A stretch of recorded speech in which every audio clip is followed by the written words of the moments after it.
Rise up!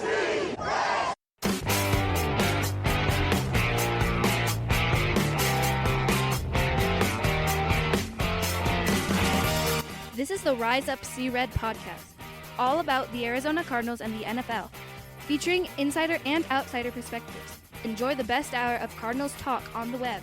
Now here are your hosts, Jess Root and Seth Cox.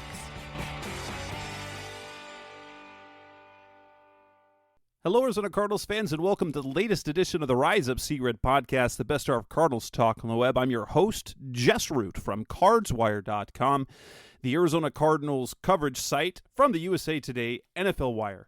And this is episode 360. It is the second of our opponent preview series.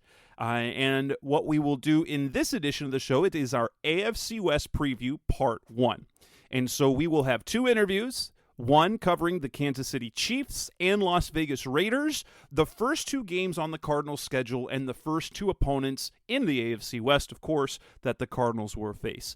So we will start things off. First up on this edition of the Rise Up See Red podcast is Charles Goldman, who is the managing editor from ChiefsWire.com, as the Cardinals will face the Chiefs in their season opener at home, State Farm Stadium. You get Kyler Murray versus Patrick Mahomes. You get Patrick Mahomes facing Cliff Kingsbury, his former college coach. The two are still close.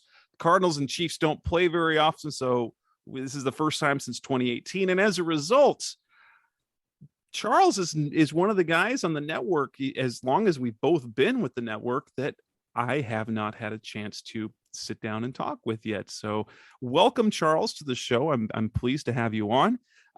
First of all, glad to have you.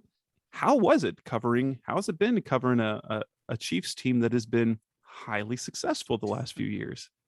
A dream. I mean, I took over right ahead of the 2018 NFL draft, I believe it was. And obviously that was the year, Patrick Mahomes became starter and just exploded. It was his MVP season.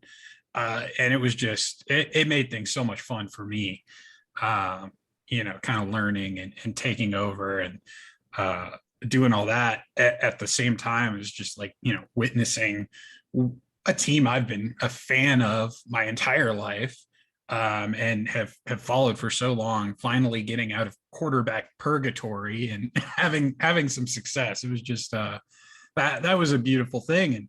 And to be able to cover the successes of this team the last 4 or 5 years has just been an incredible experience. I don't know what more I could say about it than that. It's just it's a little bit mind-boggling when you look at the numbers and the things they've accomplished in such a short time. And then when you consider that now, they're kind of entering that like second wave type of thing under Patrick Mahomes. I mean, it's going to be different this year, but that makes it even more exciting. So you've had 4 straight AFC championship games, twice going to the Super Bowl, 1 Super Bowl title. They fell short of the Super Bowl this last season as they lost to the Bengals in the AFC title game. What was the feeling at the end of that? What did it feel like? Like, obviously it was a very successful season, but it feels like how things have gone with Mahomes. It's kind of, have we reached the level with Chiefs fans where it's Super Bowl or angry? Oh yeah. There was a lot of anger. I think that, any season where you don't at least make it to the Super Bowl with this quarterback and this team that they had together, it's a failure. It's not a successful season. There are a lot of good things you can look back on, but I think also you kind of look back on that, second half of that Bengals game where it was just kind of a complete offensive collapse. It's kind of the problems that the team faced all season long just came to a head in their offense, and they just couldn't get anything going. And I think you kind of see a bit of we'll see if it's an overcorrection this season, but I think, Brett Veach has a tendency to go out and attack the problems. And one of the biggest problems was the fact that, outside of Travis Kelce and Tyreek Hill, the Chiefs didn't really have a lot of successful options in the offense. They had a few guys here and there. One that you guys will get familiar with soon, Darrell Williams, who kind of helped pick up the slack when Clyde Edwards-Helaire was injured and he was getting the passing game. But outside of really those three, they just couldn't really get things going with any of their other offensive targets. And, this year they kind of went out and diversified that after the Tyreek Hill trade. They go out and they sign a bunch of different receivers. They kind of reinforce their tight end depth a little bit. They, have done a few more things in the running back room to kind of get that unit looking a little different than it was last year. So I think overall, when you look back to that struggle that they had in the second half and the offense couldn't find, different targets and get things going. There's some drop passes, some bad play calling even. I think, they're destined to kind of work out those issues. So something like that doesn't happen again this season. What's the feeling on Andy Reid, who has had an illustrious career, but he had all those, made it the NFC title game a number of times with the Eagles, made it to the Super Bowl, faltered in the Super Bowl, and now kind of having that same run. He gets the one title now. Not that title is good, been to the Super Bowl twice. What's the feeling about Andy Reid at this point? One of the greatest coaches we've ever seen, honestly, because of Bill Belichick, does not get nearly enough credit, I think, in the NFL. Yeah, I think he's the greatest thing the Chiefs have going for them right now. I mean, I was on a radio show the other week and people were asking me about the AFC West and the competition. And I'm like, let me ask you something. How many wins do all the head coaches in the AFC West have combined? Right now, they've got 20 wins between all of them as head coaches, 20 wins. Andy Reid has 10 times that many wins in his career. I mean, and it's just, it's incredible to me how little credit he gets for the success of the team. And all these people are looking at the rosters that other teams in the AFC West have assembled and very optimistic because it's the off season. And I'm like, the Chiefs still have Andy Reid and Patrick Mahomes. Those are the two things that have made this team over the past 4 seasons. And as long as they have those, I think they're going to continue having success and great success. Absolutely. So coming next to the Rise Up Series podcast of SR Cardinals Talk on the Web, let's move on and actually talk about the offseason. The Tyreek Hill trade, get some free agent additions in the draft. Let's take a look at those. That's coming next on Rise Up Red. We're back on the Rise Up Red podcast, best of Cardinals Talk on the Web. The biggest move, obviously, in the offseason was trading Tyreek Hill. And there was recently, and it happened quickly, and it was, outside, I know from my perspective over here in Arizona, it was an absolute shock, especially, the number of things that the Dolphins did, but how surprised were you about the Tyreek Hill trade? And how much, I know a little bit there's some that came out that seemed to suggest that maybe there was a little more contention there than initially reported. Yeah, I wasn't too surprised by it because I'd actually heard that there were some talks going on a few days prior, but I was taken aback by hearing that so much that I didn't believe it. I didn't think it was true. Just because, it's hard to fathom. You have a potentially a future Hall of Fame receiver. You want to keep him with your future Hall of Fame quarterback for as long as possible. And, going out and trading him, that just seems, it seemed like something that the team would do everything possible to not do. Right. But I think that, obviously Tyreek Hill's podcast came out and, there were some things said there. I just don't know how much of that is talk and how much of it is factual. The Chiefs maintain that if there was, any sort of, concern about his touches or this or that, it wasn't relayed to them. Patrick Mahomes came out and said that, he didn't know that Tyreek Hill felt that he was being underutilized or, this or that or the other thing, that he didn't let Mahomes know about it. I think that's something like, if you have a problem, with your usage, you go to your quarterback, you go to your coach. Right. So The Cliff Kingsbury said now the Cardinals have been in a good place when it comes to receivers, but like that, he's already prepared for week 7 when D-Hop comes back. It's about the complaining about touches between Hop and Hollywood and Zach Ertz and AJ Green. He's already preparing himself mentally to get yelled at about not getting the ball enough. Right. And I mean, look, Mahomes explained it in a great way. Tyreek Hill is he's a fantastic player. You want him to want the ball. Like, you want guys who want the ball. You want guys who want to do more. You want guys who want to win.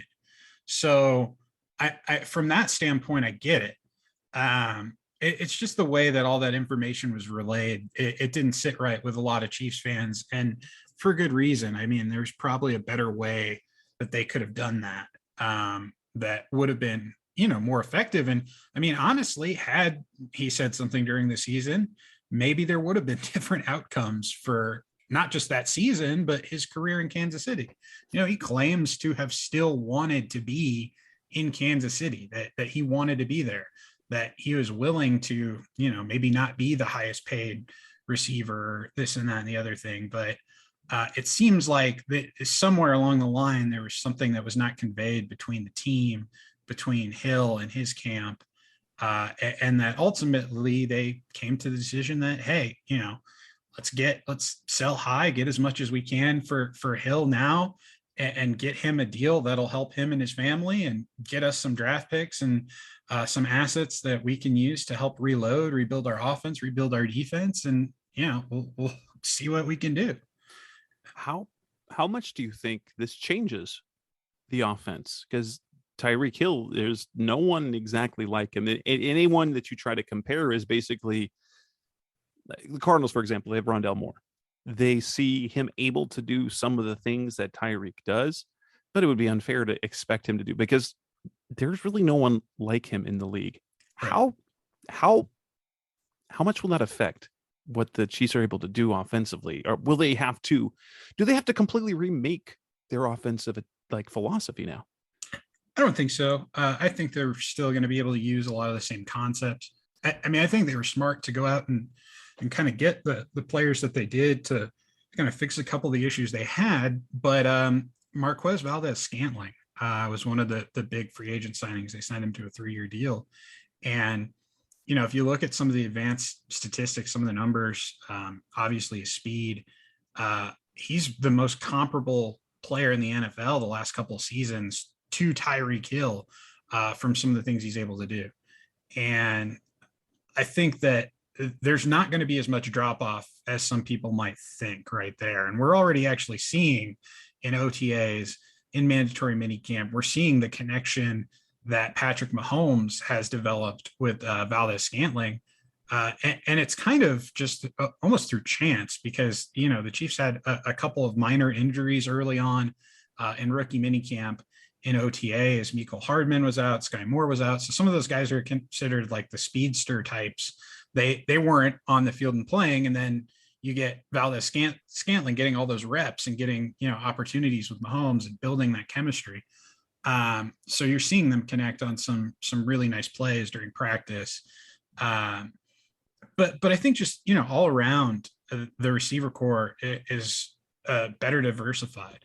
I think that, if teams try to take away, say, Valdes-Scantling, like they did Tyreek Hill with the 2 high coverage shells last season, they're going to have the opportunity to go and throw underneath to Juju Smith-Schuster.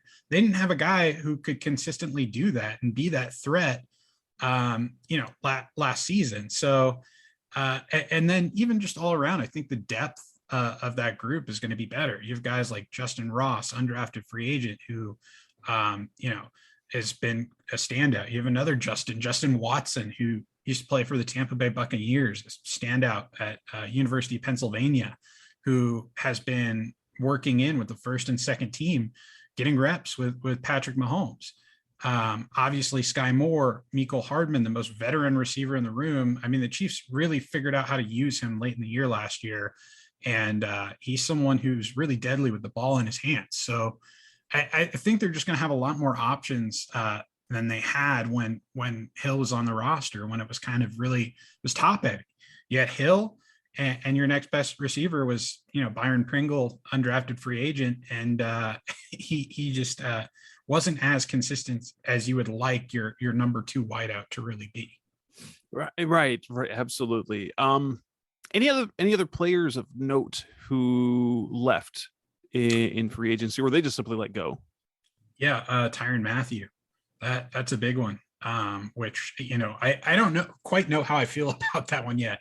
I'm someone who always thought that Mathieu was, off the field, just an incredible player person for Kansas City. And it was tough to see him go. And, the team really didn't seem to, I guess, make much of an effort to retain him, which I found surprising. They identified Justin Reed, Houston Texans safety, former Stanford safety. They identified him as someone that they could bring in and potentially, he hasn't quite had a great career in Houston, but who has? And, I think they think that he'll have a lot more success in Kansas City. But it's tough to replace a player and a leader like that. I mean, he was someone that really, helped solidify that defense when he joined the team in 2019. And and he has a really unique skill set in what he has, and to his credit, because the Cardinals let him go in 2018 because I'll be honest, he looked like just a guy in 2017, a full year after he'd come back from that ACL. He'd lost a step. He looked like just a guy, and he still harbors bad blood with the Cardinals as an organization for cutting him, even though they asked him for a pay cut. They take a pay cut and offered him more money than what he ultimately signed in Houston. Right. But to see what he did after that was fantastic. I mean, from a fan's standpoint, is that he went on and overcame that knee injury again to be great, and he reached even higher. I think even higher levels of play than he had with the Cardinals, which is great. Then, but he then, in that sense, sort of price yourself out, or maybe he's at the point age-wise where they think that he might be on decline.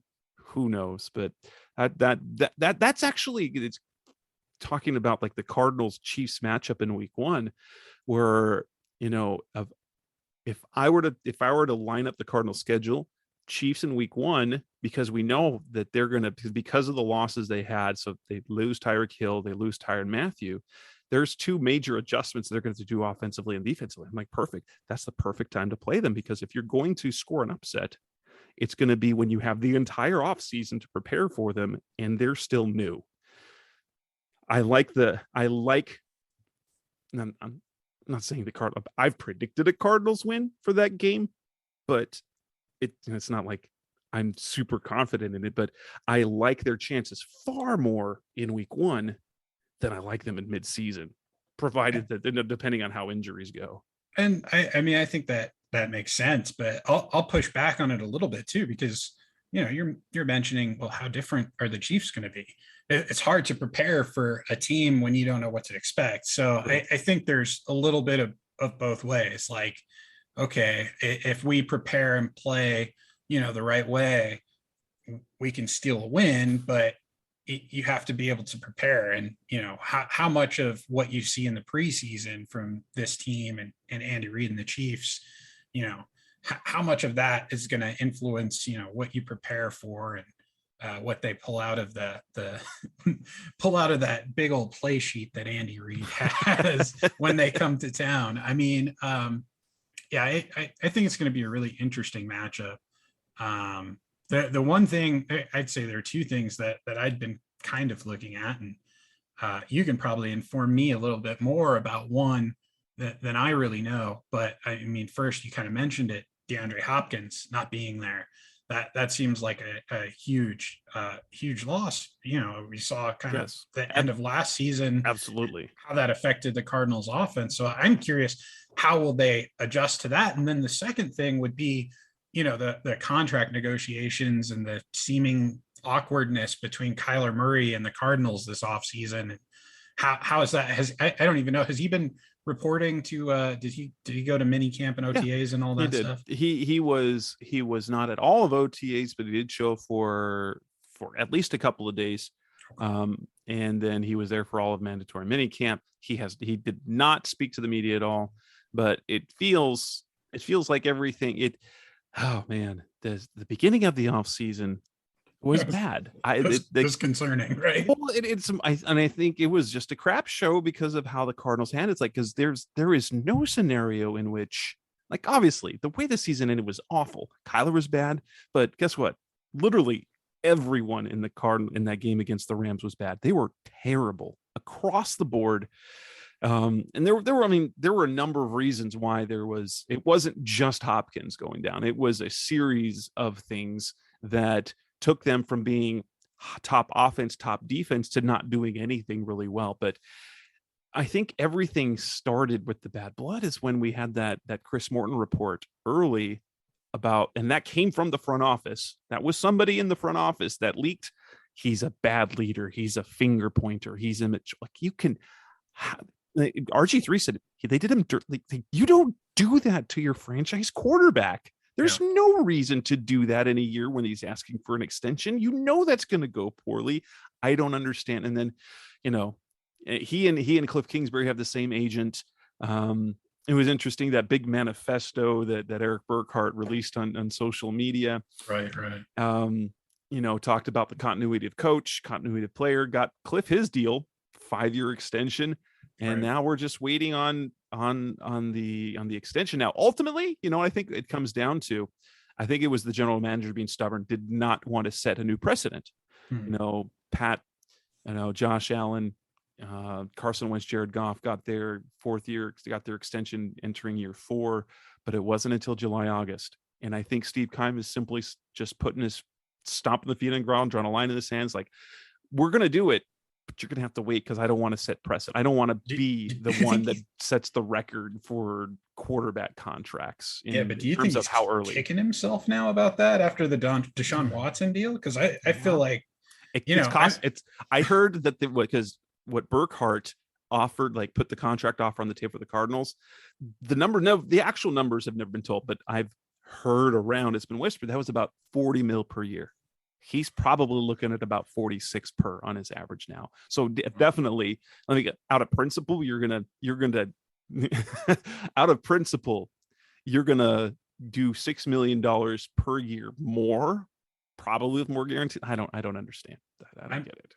It's interesting. I'm surprised because, when the Patrick Mahomes deal happened, I kind of jokingly at the time said, wow, we're going to look back at this deal in like 4 or 5 years and it's going to be a steal.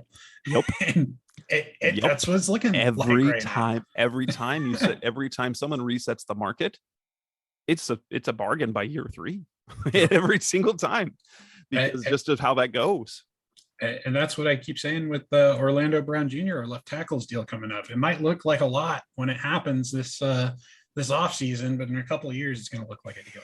Like, it's not just quarterbers now, like with Aaron Donald's deal, Tyreek Hill, first Christian Kirk's deal with the Jaguars. Just I don't know how that happened, but congrats to Christian. Great kid, agent.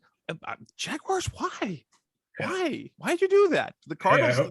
I hope he has some success out there with that contract, or he's going to get a lot of resent from the fan base for sure. Let's hope at least he's a good player, and so it doesn't become like the Brock Osweiler of receiver contracts. Right. Ooh, man. So you've talked about some of the additions. So who are the main additions? How do they impact what's moving forward? So you've got Juju, you've got Valdez-Scantling. You talked about a little bit that they add a little different skill set. They add a different element into the different layers of the offense, particularly Juju's ability to do things more in intermediate, underneath type routes. So it's not all Kelsey and it's not all Hill down doing everything. Right. Who else of note did they add in free agency and also the draft? So let's start with the running back. We got Ronald Jones. former Buccaneers running back. Underrated back. Yeah, played for USC, was very good there. I think he just needs to have some consistency. I think he's had some up and down years. He had some issues with fumbling. He his utilization in the passing game hasn't been a very good pass protector, hasn't been the best pass catcher either. I think that the Chiefs saw a bit of a reclamation project, if you will, with Ronald Jones, where they think they can get a little bit more out of him, maybe than some of the others. Some of the other teams out there might have thought they could. Then another running back they added in the 7th round of the draft would be Isaiah Pacheco out of Rutgers, who was the fastest running back at the scouting combine this past year. Really interesting player who played for just a awful Rutgers offense. And I think he has a lot of the skill, a lot of the talent that the Chiefs have been lacking at the running back position, specifically just the home run ability and speed. They really just haven't had someone like that since, say, Jamal Charles. Maybe Kareem Hunt had a little bit of that ability when he was here, but really, you have to go back to Jamal to find someone who has that type of burst and that type of ability.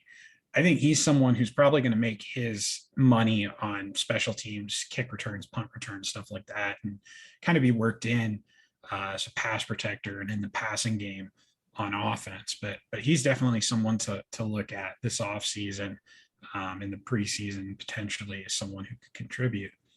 Then, at the receiver position, it's interesting. They went for size this year, which, it's been, I don't think there's ever been a time where the receiver group in Kansas City had this much size. I think that Sky Moore and Mecole Hardman are probably their shortest receivers right now, but Justin Watson, Justin Ross, Juju, Marquez Valdez-Scantling. They're all over 6'1". So, pretty big guys. That'll have an impact, I think, in the in the running game. And Josh Gordon's there too. They've got some big dudes, which, not to say that Mahomes has excelled at kind of those jump ball type of receivers, but I don't know that he's necessarily had someone he trusts in those situations other than maybe Kelsey. So seeing that, I think the offense, the receiver group, it's definitely going to look different. It's not going to be what the Chiefs have had in previous years, but I don't necessarily think that's a bad thing. I think that change might, force some innovation, creativity on part of the offensive coaching staff. I think they're going to use more heavy personnel with a lot of the tight ends in the offense, because the Chiefs really are 4 or 5 players deep at the position right now. And I think they'll carry 4 on the 53-man roster this year. They did it a couple times last year. They had this formation, they called it TE Rex, where they have all 4 on the field at the same time. But they can do that because, these guys are running routes like receivers, and it's tough to cover them because they're so big. So they can go from like a tight formation with all the tight ends on the field, and then they can spread them out wide and spread out the defense. And, you don't know who you're covering these guys with, right? You throw linebackers on them and they're going to get beat. Safeties on them, they're going to struggle too because of their size. So I think we're going to see some of that next season with more frequency and some unique formations there. But yeah, really just that, like I said, diversifying this offense so it's not as top heavy, that they have a lot of different options they can go to and a lot of different ways they can beat opposing defenses. So coming next on the Rise Up See Red podcast, the best hour of Cardinals talk on the web. Let's wrap it up and talk about what Charles sees as the Chiefs' outlook for this coming season. That's coming next on Rise Up See Red. We're back on the Rise Up See Red podcast, best hour of Cardinals talk on the web. We've got Charles Goldman on the line from Chiefs Wire, the NFL Wire site covering the Kansas City Chiefs. We've talked about last season. We talked about the off season. But looking ahead to the 2022 season, what do you see are expectations for the Chiefs? They have a very competitive division. Obviously, the loss of Tyrann Mathieu and Tyreek Hill. You've still got Patrick Mahomes They obviously should be the favorite in the division. Took a look at the betting odds. They've actually improved in odds, but it is still the it's crap. Who are the number one team in terms of the odds? You've got the Buccaneers, you've got Bills. the Bills, Buccaneers, and then that's plus 600, plus 700 the Bucks, and then the Chiefs recently on Tipico went from plus 1,000 to plus 900, so closing in as one of those favorites.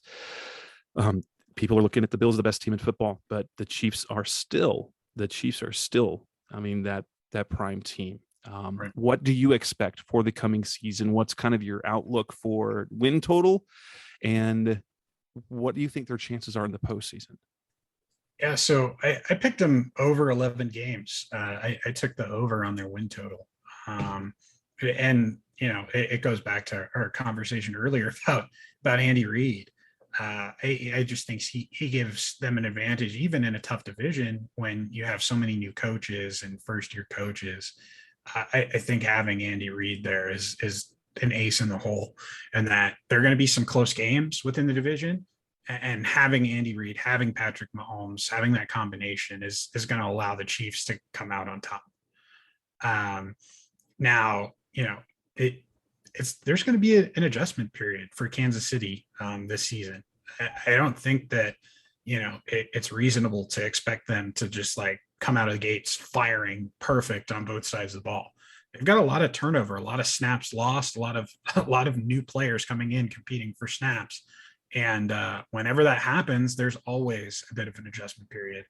I think on the defensive side of the ball, you're going to see it quite a bit early on, because we've kind of seen it even just in these past couple of seasons with Steve Spagnuolo's group, that it takes a couple of games for them to kind of settle in and find their groove.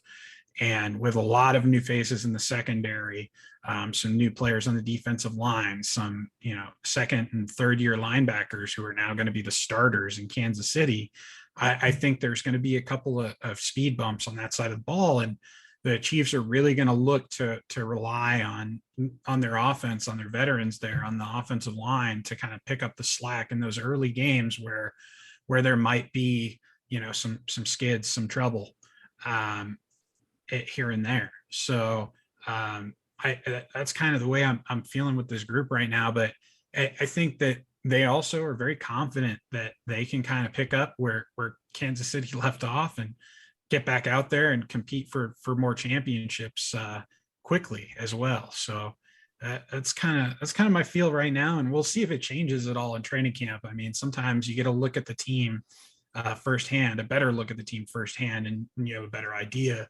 of what to expect.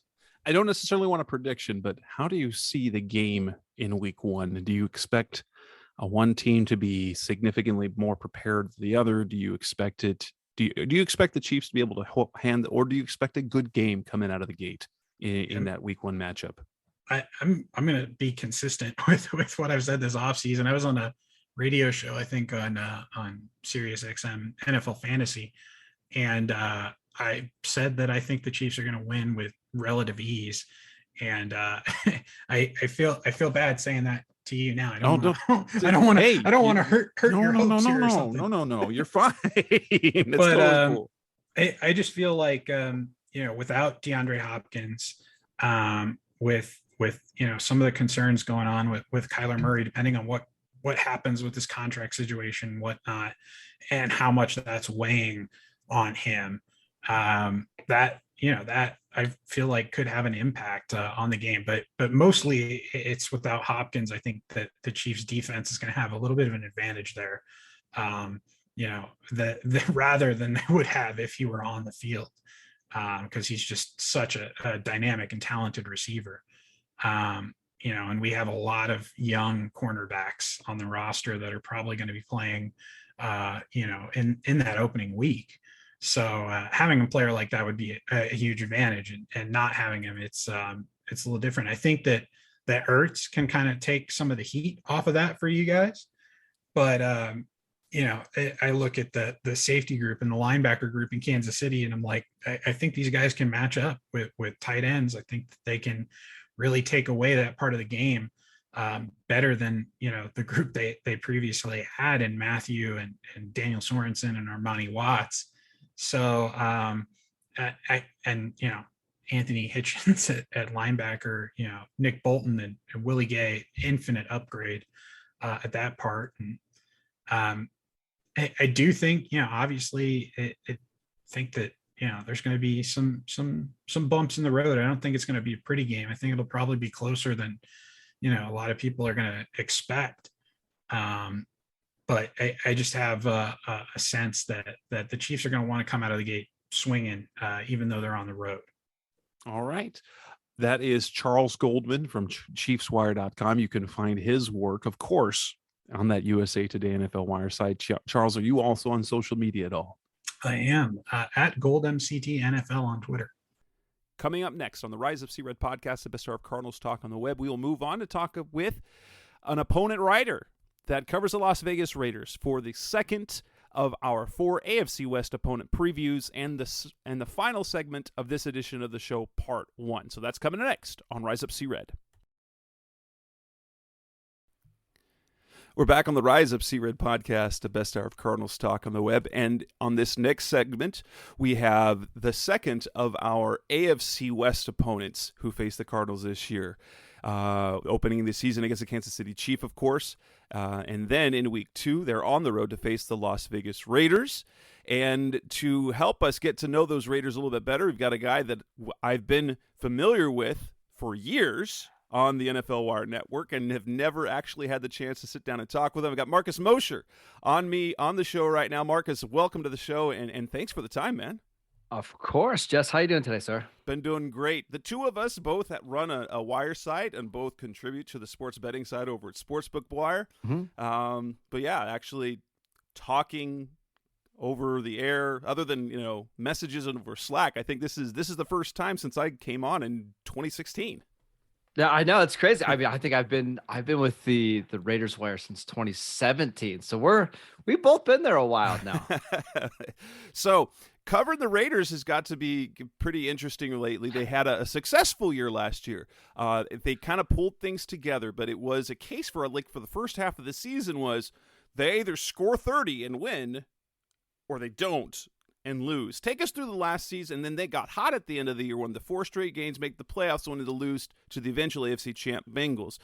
Take us through what went well and what didn't go well for the Raiders last season. Yeah, first and foremost, so I got hired at the end of the 2017 season, so I've seen 3 coaches now, multiple team presidents, multiple scandals. It's been quite the ride, but I think last year's Raiders team was maybe one of the more fun stories in the league that we've had, right? You have the coach resigns for awful reasons, and then basically everybody counts him out, and Rich Bisaccia and Derek Carr lead this team to the playoffs, and just they come within a couple plays of upsetting the Bengals in the wild card round. They play one of the wildest games that you'll ever see against the Chargers in week 18. I think Raider fans are very optimistic with the way that last season ended, the way that this offseason has gone, as to their chances of making a deep postseason run here in the AFC. Take us through the Gruden loss, or the Gruden resigning. That was, my goodness, what a mess that was, 1. And 2, how did they manage to keep things together and even at the end of the year improve?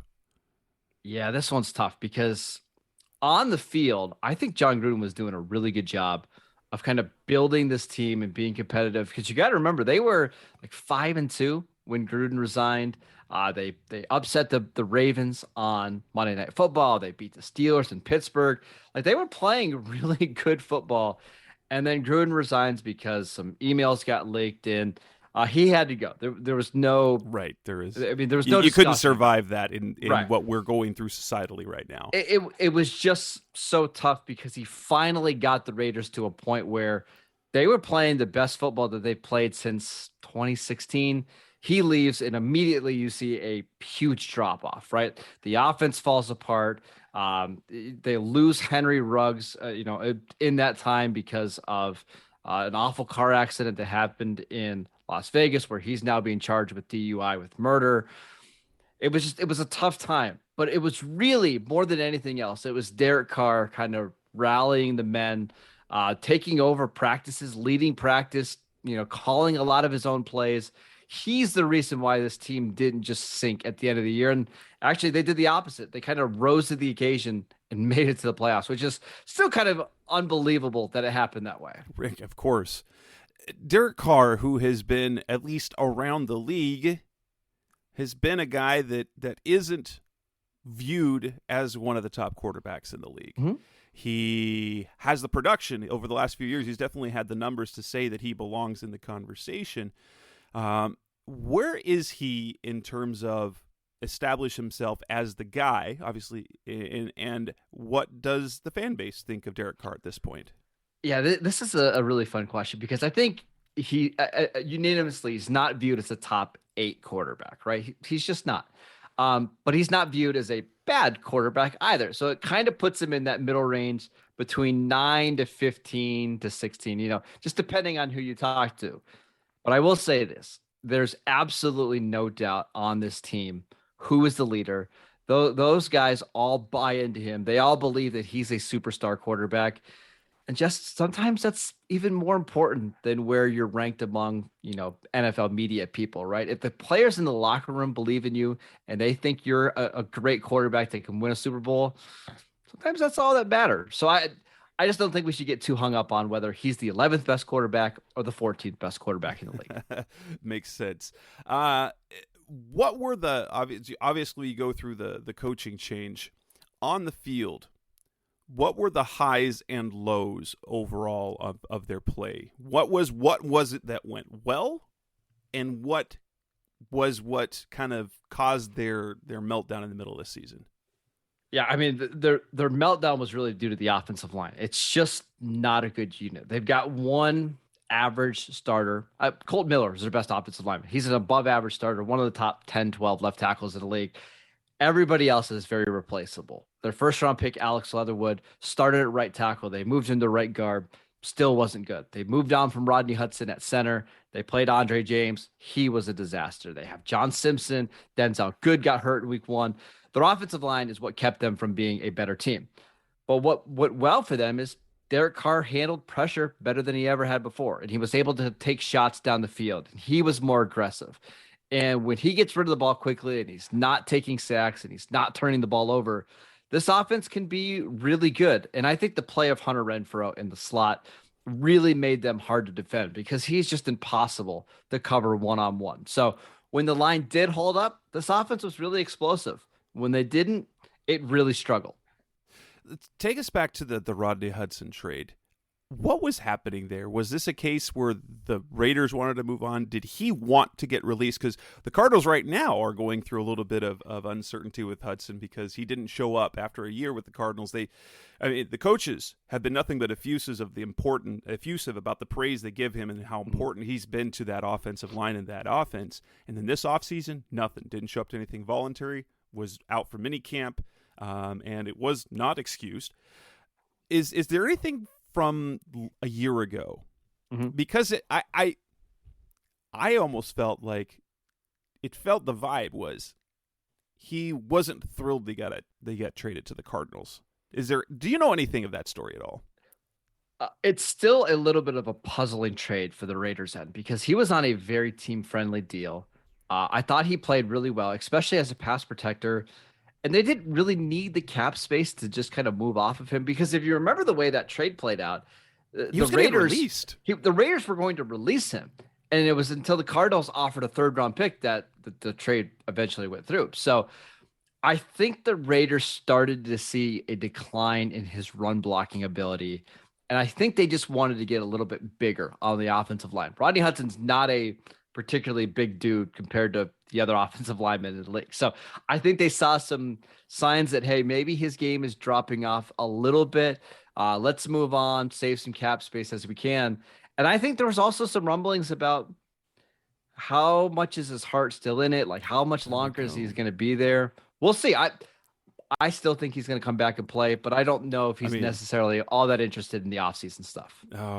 There's two theories for me. One is that he's been around long enough that no, he doesn't want to be part of it. And I think he had a baby over the off season, so he's got a young kid, and maybe it's simply I don't want to be part of the off season stuff because they gave him a 3-year deal when they traded for him, but they're working through some stuff, so it makes me wonder if retirement is on the table, which would actually vibe with what you're telling us about last year, that maybe his heart's not as much in it. And when you get some of these older offensive linemen, sometimes they just don't want to do mini camp and OTA stuff, and they want to see what their body feels like in August. And I can't blame them, right? If he comes back August 15th, right, and he says, "Hey, I'm ready to go for the season," what are the Cardinals going to do? Are they going to? They're going to say, "Please." Yes, they're not going to find him. They're not going to be mad about him. Their options right now are not great because unless they go out and sign like a J.C. Treader, their options are Sean Harlow, a guy you might not have heard of. They've got Justin Pugh trying to play center now, and a rookie who wasn't a center in college are given work. So yeah, but that's some good insight through the Hudson trade, because it was weird how it went down, because the Cardinals, what they really wanted was Corey Linsley. They were in on the Corey Linsley stuff, and they just got outbid. The Chargers paid them a lot of money, and so then they shifted to Hudson, who came available, and moved on that, and he was a huge addition to the offensive line, which is still interesting. Very good. Well, and what's interesting, because they want to get bigger, Hudson was the change to a bigger center for the Cardinals, because they've been going with kind of undersized guys for the past several seasons. But with that, coming up next on the Rise Up C-Red podcast, the best hour of Cardinals talk. Let's move to the offseason that the Raiders had, because it's been eventful and it's been exciting. That's coming up next on Rise Up C-Red. We're back on the Rise Up C-Red podcast, the best hour of Cardinals talk on the web. I'm talking with Marcus Mosher of RaidersWire.com, one of the managing editor of one of our NFL Wire sites. And time to talk about the offseason, because the AFC West is wild. Now, over here in the NFC West, we've been saying it's the best division of football for some time. The Seahawks look like garbage. They'll be a competitive garbage, but they look like garbage this year, as they currently are rolling with Geno Smith and Drew Lock at quarterback, and they got rid of Bobby Wagner, and their DK Metcalf's unhappy. And so I am conceding that as of right now, the AFC West is the best division in football, because top to bottom, holy cow. And it started off with the moves that they were making in the division. You have the Chiefs, the Broncos go out and get Russell Wilson, and then the Chargers go out and make some moves on defense to make them better, and it feels like, oh, those poor Raiders. And then, boom, Devontae Adams. How did that go down? I mean, this has been in the works for a long time. Derek Carr has been recruiting Devontae Adams to Las Vegas for a while, and it sounds like Adams has wanted to leave for a while as well. There's been reports that he tried to get traded in 2021 before the season started. There's a lot of appeal to Las Vegas for players. That's where a lot of players want to live. And I don't blame them at all. And then when you get away from Green Bay, you get to go play with your former teammate and Derek Carr. It made too much sense. So the Raiders were happy to give away their first round pick this year and a second round pick to go get him, because they weren't convinced that, first of all, there was going to be a receiver available to them. At pick 22, they would have been right? 5 receivers off the board in the top 20. Cardinals were in the same boat when they got traded for Hollywood. Right, and they wanted somebody that they thought could come in and produce right away, and Devontae Adams can. And now when you've got Devontae Adams out wide, you've got Hunter Renfrow in the slot, one of the best pure slot receivers in the NFL, and Darren Waller, one of the better mismatched tight ends. Suddenly, that's a complete offense of skill players, right? Now the offense can finally function the way it's designed. And the running game's not bad either. You've got a couple of talented running backs there. You've got Josh Jacobs, Kenyon Drake coming back from injury. That's not bad. No, and Josh Jacobs is a Pro Bowl running back, had a nice season last year. Kenyon Drake a little bit banged up, but they've got weapons all over the place. And that's what they wanted. They wanted somebody that could kind of finish off their offense, and that's what Devontae Adams can do. Defensively, they go out and they make moves as well, as they take Chandler Jones. He's still Pro Bowl level. He's not what he was. He had 5 sacks in the season opener, 10.5 last year. He's the Cardinals' all-time franchise leader in sacks. And now he's gone. Yeah. You pair him with Max Crosby. What does that do now in that division when with all the offense that's in that division? That was a really nice move to combat the quarterbacks that are on those other teams, Russell Wilson, Patrick Mahomes, Justin Herbert. Yeah, this one is tough for me. And I'd actually like some of your thoughts here because we're working on an article right now about the most underrated and most overrated player for every team. And actually, Chandler Jones was my nomination for the most overrated player for the Raiders for that reason that you just mentioned, right? He had 5.5 sacks, the other 16 weeks of the season last year. I just wonder, is his days of being a true alpha pass rusher over? They might be. But if he's the number 2 on this team and he's only seen, single team blocks and he's not getting chipped all the time because that's what Max Crosby is dealing with, maybe he can have a little bit of a resurgence. But I don't know. I'm just not sure how much of an upgrade he is over like Yannick Ngakoue, who they had last year. I think it's a really good fit for Jones personally. I think he is seeing, in part, he's seeing some of his athletic mortality because, one, he has some familiarity with that coaching staff. Mm-hmm. And we didn't even talk about the change of the coaching staff. We'll get that into just a second. But he's about legacy right now. He's going to be on a competitive team that's going to be battling for the playoffs and potentially Super Bowl. That's the hope. But I think he also knows that to be able to produce at the level he wants to be known as a Hall of Fame rusher, he might there are some games where you could see the impact, and there are some games he just disappeared. But he has been 4, 5 years, 6 years, the focal point of opposing offenses and their blocking schemes. And when you make him a number 2, I think he still is a double-digit sack guy. And I think that's a really nice move. I think what the Raiders are hoping here for is like what happened with DeMarcus Ware when he went to the Broncos. So DeMarcus Ware was 32 when he signed with the Broncos, and he suddenly became the number 2 to Von Miller. And you saw him have 10 sacks and be really good in the playoffs and make a bunch of big plays. I think that's what they're hoping for. Yeah. They don't need him to be the guy that gets They don't need him to be the 20 sack guy.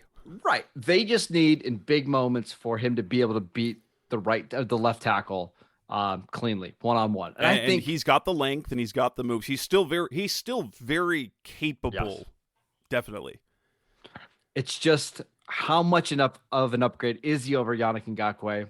We'll see. I'm optimistic about it, but I'm not hopeful that I think too many Raider fans are thinking that he's going to be the version of a player that we saw like in 2018, 2019. Not going to happen. No, not likely. Now, let's go back to the coaching change because you bring in an ex-Patriots crew. What is well, especially after making the playoffs, after all the coaching unrest, after the resigning, and then what is sort of the feeling about the Josh McDaniel coaching staff? Yeah, it's Patriots West, right? Their new GM, Dave Ziegler, comes from the Patriots. Josh McDaniel is gonna be the head coach and really the offensive coordinator here. I think there's a lot of optimism. I think that a lot of people are excited about the way that Josh McDaniels has, done the offseason so far. He's not like Bill Belichick, and he's not like a lot of the Bill Belichick assistants before where they try to establish this New England culture and they just try to be a hard, about everything. I think Josh McDaniels is more of a player's coach, right? And I think the guys are really excited to work with him. Again, a lot of optimism here, but I want people to be a little cautious. It's going to take some time here. I know people are penciling them into making the playoffs this year, maybe being a Super Bowl contender. It's going to take a year or two for McDaniels to get his system in here, for Patrick Graham to kind of teach these guys his defensive scheme. Just be patient. Looking at the free agency, so we talked about the big moves, the trade for Devontae Adams, the addition of Chandler Jones. Were there any impact losses that the Raiders suffered? Yeah, their biggest one was Casey Hayward, their cornerback who they signed from the Chargers last offseason. You can make a case that he was the second best defensive player on their team last year outside of Max Crosby. He was phenomenal, absolutely phenomenal. He leaves for Atlanta in free agency. and they don't really have anybody to replace him. Trayvon Mullen is going into the final year of his contract. He missed a lot of the season last year. They're relying on Anthony Everett. They're relying on Nate Hobbs, a second-year corner. Casey Hayward, his loss is going to be a big one for this defense. You mentioned some of the additions, but who are the biggest additions? Is Everett one of those guys? Athletically, he's fantastic, but on the other side, if you increase the pass rush up front, that makes your cornerbacks better. Who knows? But who are the other additions that they made? So we've mentioned Devontae Adams, Chandler Jones. Anybody else of note? Well, we should mention Rock Ya-Sin, who they acquired in the Yannick Ngakoue trade. Another cornerback that was selected in 2019. Had some first-round buzz, but the Raiders believe that he can be even better in Patrick Graham's defense. They are counting on him and Mullen. Again, both of those guys going into the final year of their contracts to be solid. They don't need them to be superstars, and they know they're not going to slow down the Chargers and the Chiefs, and they're not going to hold them under 25 points. They get that. They just can't be awful. And there was too many times over the last 2 years, their secondary was awful. So keep an eye on Trayvon Mullen, Rock Ya-Sin, maybe some Anthony Everett, who played a bunch of snaps from Baltimore last year. Those are really the three outside corners that they need to play well. And then we go to the draft. They don't get to play in the draft till round 3, and happily to do so, because as the Cardinals have said a couple of times, like they said last year, they love their 3rd-round pick in Rodney Hudson, or they love their 2nd-round pick in DeAndre Hopkins. And, your top 2 picks are Devontae Adams, and that's probably better than that's enough.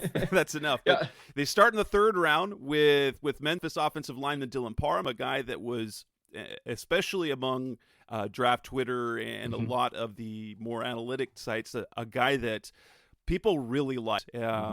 We see a focus on the running game and the offensive and defensive lines, starting with Dylan Parham in the 3rd round, Zamir White, running back out of Georgia, then going with defensive lineman Neil Farrell out of LSU, defensive lineman Matthew Butler out of Tennessee, Thayer Munford, tackle out of Ohio State, a running back, Britton Brown out of UCLA. And who of that group is expected to make any real contribution, meaningful contribution in 2022? Yeah, I don't expect Dylan Parham to start the season unless he just looks absolutely phenomenal in camp. I think Zamir White has a chance to be the 3rd running back, although we kind of know that Josh McDaniels likes to be patient with his running backs. He likes to redshirt them a little bit. So I'm looking at Neil Farrell from LSU. The run defense was awful for the Raiders last year. They could not stop the runs up the middle of the field. They brought back Jonathan Hankins on a 1-year deal.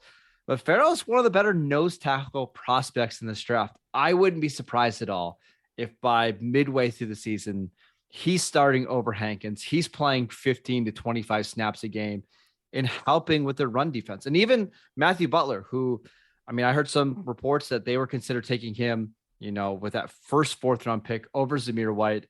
I think both of those guys are going to factor into their defensive line rotation early in the season. Building that offensive line. So you see Parham as a guy probably next year. What about Thayer Mumford? Obviously is a 7th-round pick. Is he just a hope that maybe he can be something? Yeah, I think you gave him an A grade for that pick. Yes, I think the hope is that maybe by next year he could develop into one of those swing interior offensive linemen. I think they like him more as a guard than as a tackle, and I kind of think his college film, says that as well. But yeah, he's somebody that very talented, high recruit coming out of high school. Let's just wait and see. Like, those are the type of guys you need to gamble on in the 6th, 7th round. So their depth was atrocious last year. Like, when they had their starting 5, okay, they were competent. Once they had some injuries, it was downhill. So if Munford can come in, take that 7th, 8th offensive lineman spot and just fill in the back of the end of the roster, I think that's going to be a big win for the Raiders. Coming up next with the Rise Up See Red podcast, the best hour of Cardinals talk on the web, we're going to talk finally about the expectations and hopes for the 2022 season. That's coming up next on Rise Up See Red. We're back on the Rise Up See Red podcast, the best hour of Cardinals talk on the web. Again, still with Marcus Mosher on the line from RaidersWire.com, managing editor over there. And Marcus, The Raiders are in a tough division. Mm-hmm. Let's stop. What are the fans thinking right now? You alluded to it earlier about this team. And two, give us what you think their floor and ceiling can be this season. Yeah, I think the expectations are playoffs or bust this season, right? They've got to get to the playoffs and they've got to win some playoff games. And it's going to be really difficult in the AFC. And I know they've spent a lot of money and they've spent a lot of draft picks to try to make this team better. I just think, Jess, there's a chance that this team is significantly better on the field, but that's not necessarily reflected in their record, right? They won a bunch of close games last year. And I don't know how repeatable that is, but I still think this is going to be a very solid team. I think 7 wins is their absolute floor, because when you have a quarterback as good as Derek Carr, you've got weapons and you've got pass rushers like Max Crosby and Chandler Jones, you're not going to lose a lot of games. But what's their ceiling? If everything clicks and their offensive line, can be better, and Chandler Jones can kind of be a 10 to 12 sack player opposite of Max Crosby, and he can stay healthy and the young corners break out, I don't think 12 wins is off the table. And I don't think it's all of that unreasonable to think that they could maybe steal the AFC West this year. It's going to be a really tough one. It's going to ultimately, division that's highly competitive. It always comes down to how they do in the division. It's going to be hard. Like while it is mathematically possible for an entire division to make the playoffs, that's not going to happen. We know that's not going to happen. It just won't happen because of the divisional tie breaks are what make and break things. And so it would be, this is a team that could be really good competitively and struggle in division. I see kind of 8 to 12 wins is kind of their kind of their outlook. I don't see anybody in this division running away with it. Right. Like, we've seen the Chiefs win 13, 14 games. Well, and and that's not going to happen. No Tyreek. No, exactly. Tyrann Mathieu, that there's going to be an adjustment at the beginning of the year. I wouldn't be surprised at all if the division winner is like 11-6, and then there's 2 teams that are 10-7, and the team at the end is 8-9, and they are all like, the point differentials all super close. It's just who wins these ends of the game situations. This is a really fun division, and man, the NFL blessed us with a lot of primetime games between these teams. Of course. Should be a lot of fun. Look at those matchups. I mean, gosh. The Raiders. Yeah. It's the Raiders. But then you've got Russell Wilson. You've got Justin Herbert, who everyone, like, I saw him in college. I'm shocked. Like, I liked him, but I didn't think he was going to be a star. I thought he was like Blaine Gabbert, Blake Bortles type prospect. Holy cow, he's good. And then you got Patrick Mahomes, who is the superstar. Oh my gosh, the face of the league. Yep. Yeah, I have no idea how. Should be a lot of fun. That's going to be crazy. But at the beginning of the season, though, like, the Cardinals are actually, I think it's a benefit to the Cardinals that they play the Chiefs and the Raiders right off the bat, because the Chiefs they will be facing, that'll be the first game where the Chiefs don't have Tyreek Hill. They don't have Tyrann Mathieu on defense, and so there's going to be some adjustments. Obviously, the Raiders in week 2. If there's a chance to beat that team on the road, it's going to be early in the year before the offensive system is humming, before the defensive system is humming. And I kind of like where they play them. It's obviously on paper, it's a tough first 2 games. But tell me about kind of how you and the Raiders Nation view the game against the. I don't want a prediction necessarily, but if you were to take this game, would you say it's an expected win, a toss-up? Would you say it would be a win would be a steal, or it's not expected to be a win?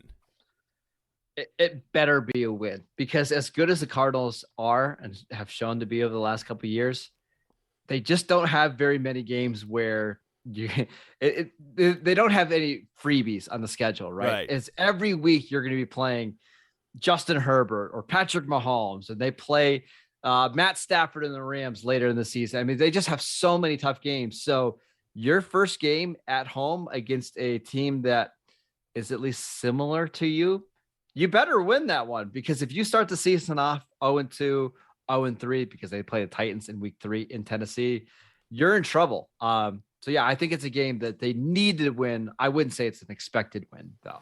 And I see that's I see a toss-up game with definite advantage to the Raiders, but one that if the Cardinals were to win would be a steal. Personally, I did predict a win in Week 2 in my game. But granted, these are, mind you, these were May game-by-game predictions. We got a lot of time to go before that game happens. A lot of football still needs to be played out before we even get to Week 2, which seems crazy to say. Right, and we know DeAndre Hopkins is not going to be there, but if they're rolling out a new center, that's going to make it.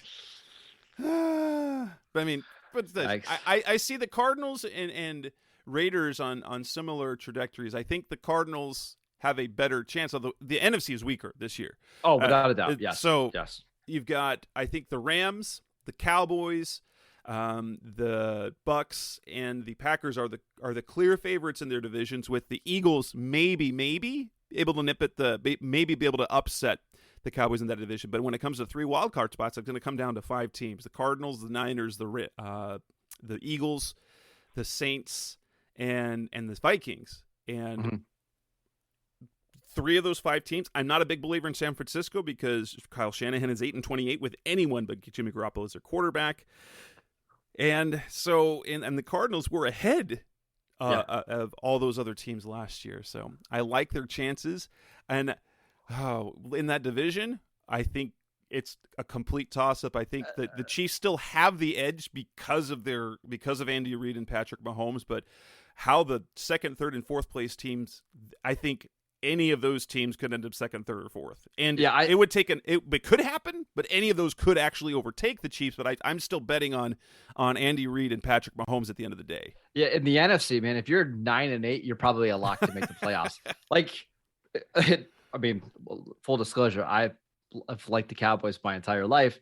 They dismantled the roster, and they're still the favorites to win the NFC East. They might be the 3rd best team in the conference because that's just how weak everybody else is. So, yeah, if you can just not get into a super big hole early in the season, if your Cardinals survive the 6 weeks without DeAndre Hopkins, go 3-3, 4-2 would be fantastic. You're going to be just fine to make the playoffs. You can find Marcus Mosher at Raiders Wire. You can also find him if you're into the degenerate world. You can also see his contributions on Sportsbook Wire, like myself. Anywhere on Marcus that you can be found at the. And now, granted, you follow Marcus, it's not just the Raiders, but you get Cowboys information as well. Yeah, Locked On Cowboys, Locked On Dynasty Football. We've got daily podcasts over there talking about fantasy football, and then at the game day where I do some just general NFL coverage, talking about some comeback player of the year potential guys. Maybe some JJ Watt this year if he stays healthy. Maybe. We definitely like that.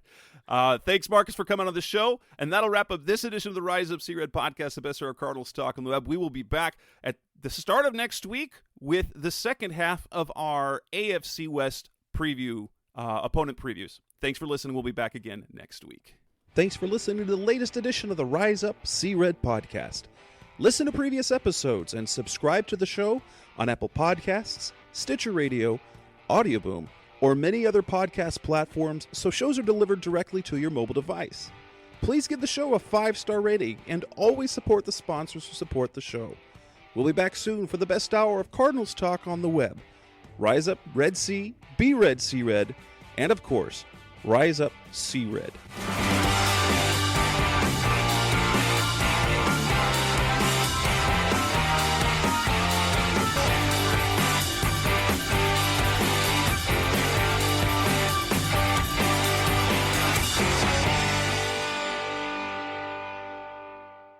Roll!